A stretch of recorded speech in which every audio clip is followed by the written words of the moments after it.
Amen. Je vais parler à toi, mon frère, qui est pasteur, qui est prophète. En fait, le travail de Dieu, on ne le fait pas pour s'enrichir, au fait. On ne le fait pas pour s'enrichir. C'est vrai que c'est possible que ça te donne de l'argent, c'est possible. Mais pasteur, tu n'as pas compris. Je vais parler surtout aux prophètes. Comment je vois un prophète, soi-disant que c'est son appel aussi, et il a des stratégies terribles pour réunir des millions. Je trouve que ce prophète n'a jamais rencontré Dieu. Ils te diront que c'est leur appel. C'est-à-dire, eux, leur appel, c'est d'inviter les prostituées, ceux qui ne veulent pas de Jésus, les musulmans, les païens, et de les aider à résoudre leurs problèmes. Et après, les païens là repartent dans leur paganisme. Le musulman repart dans son islam.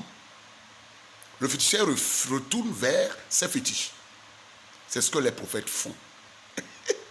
Et ils te diront que les miracles qu'il y a dans la Bible. J'ai appris il y a 2 ans d'un prophète, celui qu'on a arrêté et qui fait des trucs bizarres, qui amène l'os des humains dans l'église, le crâne des humains dans l'église, qui vend le sang du serpent aux gens en plein public. On l'a rencontré et il nous dit, c'est quelqu'un qui est allé le suivre dans le stade omnisport de notre nation ici. Et le musulman est venu aussi, c'est un musulman qui n'est pas chrétien. Parce que les musulmans disent que nous devons aussi nous convertir en leur religion. Et nous aussi on dit qu'on doit se convertir en notre religion. Mais nous, notre Dieu, Jésus, s'appelle l'eau. L'eau. L'eau. L'eau qui n'a pas besoin d'eau sur la terre. Notre Seigneur s'appelle le souffle de vie. Jean 14, 6. Notre Dieu s'appelle le souffle de vie que tu respires. Bon, donc, ce musulman est venu chez le prophète en public. Et le prophète lui a fait des miracles. Le musulman est venu avec sa grosse voiture, c'est un milliardaire de Lomé. Et le gars, au stade, il a dit aux musulmans que dans sa voiture, dehors, là où le musulman a garé sa voiture dehors, ça c'est un pasteur de Dieu qui parle toujours de Jésus. C'est pourquoi vous devez savoir que ce n'est pas tous ceux qui nomment Jésus qui sont des hommes de Dieu. Toi, ton homme de Dieu, c'est parce qu'il est international dans les miracles, dans les guérisons, que tu dis qu'il est l'homme de Dieu. C'est grave. Vous ne comprenez rien. Alors le prophète, comme ils disent qu'il voit avec l'œil du diable, ça c'est pas la vision de Dieu. La vision de Dieu ne voit pas les choses cachées dans les chambres. La vision de Dieu voit le péché. Quand vous êtes un homme de Dieu, à l'image de Jean qui a écrit l'Apocalypse, quand vous devez voir quelque chose caché, c'est le péché que vous devez voir. Le prophète a dit, bon monsieur le musulman, tu es là, il dit oui.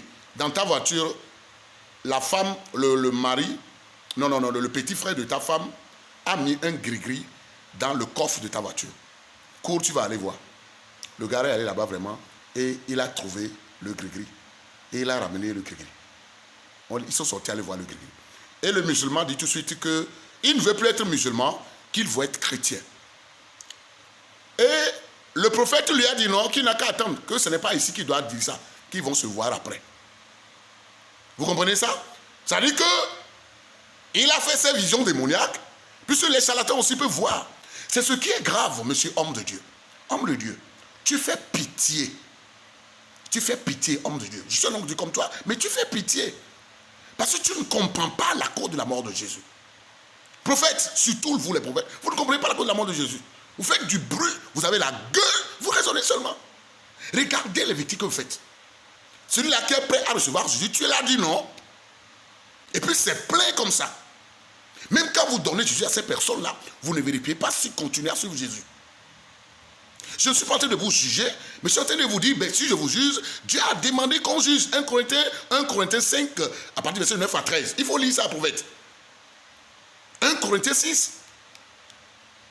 Vous refusez de vivre la vie de Dieu et vous dites tout ça que vous faites des miracles. Vous croyez que Dieu peut faire des miracles par toi qui couche les filles? Pas toi qui dors dans les piscines avec les filles de l'église. Homme de Dieu, chrétien, qui tu suis? Homme de Dieu, qu'est-ce que tu es en train de faire? Et puis tu ne sais pas que tu as une âme aussi. Hein? Tu ne sais pas que tu as une âme. Tu ne sais pas que tu rendras compte de ce que tu es en train de faire. C'est-à-dire tu t'en fous quoi. Bon, on comprend que vous êtes le diable même en personne, monsieur le prophète. On comprend que tu es le diable en personne. C'est-à-dire c'est toi celle qui couche les femmes. Les filles, les belles filles de l'église, prophète. C'est toi seul qui fait quoi? Qui avorte.